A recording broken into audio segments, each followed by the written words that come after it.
Small Business Week kicked off yesterday, and we know that small business is the bloodline of America. We've been talking a lot about the economy on First Edition and the stress so many Americans are under as they try to spread their money around to cover basic expenses and still maybe have some left over to add to savings. I mean, business owners are really taking a hit, and they may be feeling the heat even more as they try to compete and keep up with Goliath companies looking to drive them out. It's really unfair, especially given what's occurring with taxes and crime and how small businesses are taking the brunt. But to talk more about it this morning, we have Michael McIntyre. He's an entrepreneur and business coach. Good morning, Michael, and welcome to First Edition. Good morning. Thank you for having me. Of course. Great. So how can small business navigate the challenges of increased costs for materials, labor, higher taxes, and so forth in this inflationary economy? Yeah, John, the small business owner has to play it smart nowadays.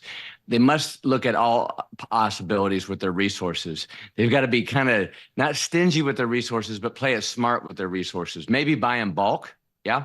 Negotiate with your vendors. You know, one of the things that a lot of small business owners, especially new coming entrepreneurs, don't understand, everything is negotiable, and they need to play it smart and negotiate with their vendors, spread it out, even maybe look for cheaper ways to do business with different kind of employees, different kind of maybe online marketing to where they can capitalize their resources and use them where they're needed.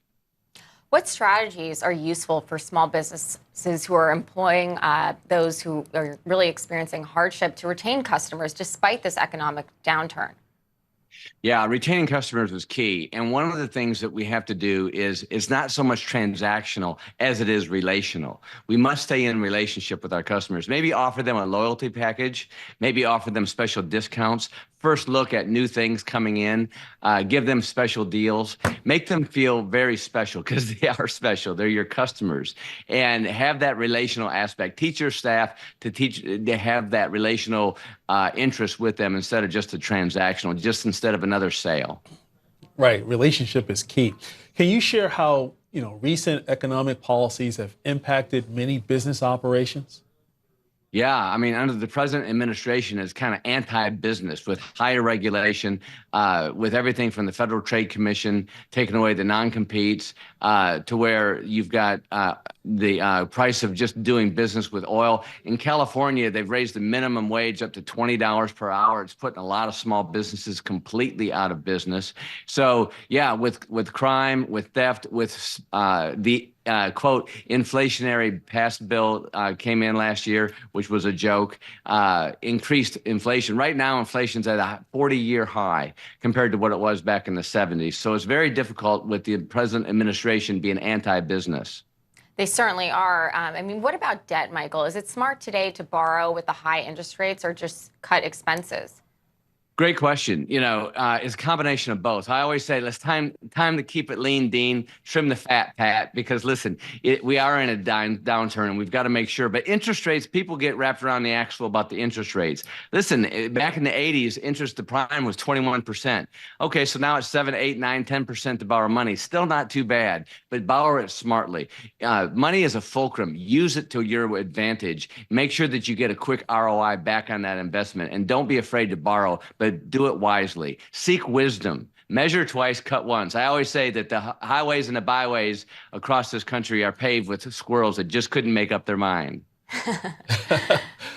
Well, Michael, the thing is that small business, they don't have deep pockets like these big global conglomerates.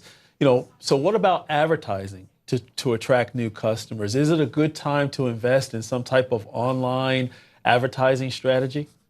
100%, John. And what happens a lot of times is a lot of small business owners start playing with scared money. In other words, if they're afraid to lose it, then they get stingy with it. And if they contract, then things get smaller. Yes. Seek wisdom. A wise man learns from his own mistakes, but a genius learns from others' mistakes. Seek wisdom, measure twice, cut once. Right now, it's so easy to advertise on social media on different aspects with SEO, with different things.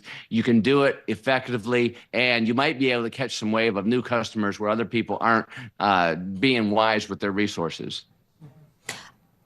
I mean, it's not necessarily the tax that small businesses care about the most, but it's certainly one that many businesses, corporations are experiencing. And so in that way, it does trickle down through the supply chain, et cetera. I mean, the capital gains tax, Joe Biden plans to raise it to an all-time high at 44%. How will this affect business in general? And what sort of advice are you giving to business owners who are looking to really survive given all of these tax burdens that they're facing?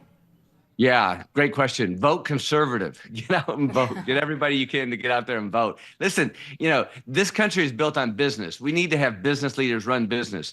The current president we have in there has never had a private held job, and we need people that go out there and have made money in the private marketplace. That's what this country's built that way. We need a CEO running this big country, which is a big business, because that's what we do. We do business and we do it really well. So get out of the way, government.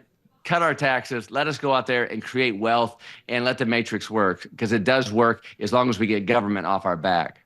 That is so true. President Calvin Coolidge said the chief business of America is business. 100%, John. That's what it's all about. Exactly. And President Trump, there's rumors that he might actually entertain a cut in the payroll taxes, which is actually giving business more cash flow, more money that they can keep in their pockets to fuel their business. What are your thoughts about that strategy? Yeah, I think it's smart, because instead of giving out government programs, we're just cutting back in something else, and it puts more money back into the small business owner's pocket, which then they can invest in advertising. They can hire new people. They can get more supplies. They can advance their business. They can have more capital to work with. It's smart business. Donald Trump is a businessman, and that's what we did during his first administration. We made money. We grew things, and now it's contracting because the government is out there trying to dictate everything. The government's never created a job ever. Okay, small businesses who creates jobs, and let us have the space to do so. I mean, we talked about taxes, we talked about debt, interest rates. Crime certainly plays a part in this, because small businesses are also being hit. We're seeing how they're putting plexiglass in front of basic household items. Can you talk a little bit about that and what you're seeing as someone who advises small business clients? Yeah, what happens is when people get scared, they have to spend money, and then things get tight, and nobody wants to get out and shop. Nobody wants to go out there. Just even going to like a nice Nordstrom's or going to a Saks Fifth Avenue, you never know when you have a flash mob show up and start grabbing stuff. So in our society, in our republic, we have to keep people safe. That's what's going. Look at what happened in Haiti. Nobody's going to spend money down there. We want our country safe, and people are law-abiding citizens to where we can go out and spend our money and fuel the capitalistic society that we've created such good wealth with. So yeah, we've got to be safe. If we don't have that sense of security, people aren't going to spend money. They're not going to get out and shop. Wow. You're giving out so much great insights, information and tips. Where can people find you, number one? And number two, can you share in the closing seconds, can you share a success story of one of your clients? Yeah, thank you so much. Yeah, you can go to our website at themichaelmcintyre.com, and you can see what we do out there. We do a lot of coaching for businesses, small business owners, entrepreneurs. Yeah, we've got a company out there in South Dakota that we started working with, and in fact, we're making a television show out of Helmut USA, helmut.com, small business, and they're doing world-class cabinetry and kitchens. And we've already increased their percentage by 60%, and they're doing very well. And the reason they're doing well is because we kept their aces in their places. A lot of small business owners need to make sure that they have their best talent in their best spot instead of where they think they should have them. They got blind spots. So yeah, helmut.com, great company. Check them out. Michael McIntyre, thank you so much. Great insights. Thank you. Up next, Daniel Cohen is live from Israel. Stay with us, folks. We'll be right back.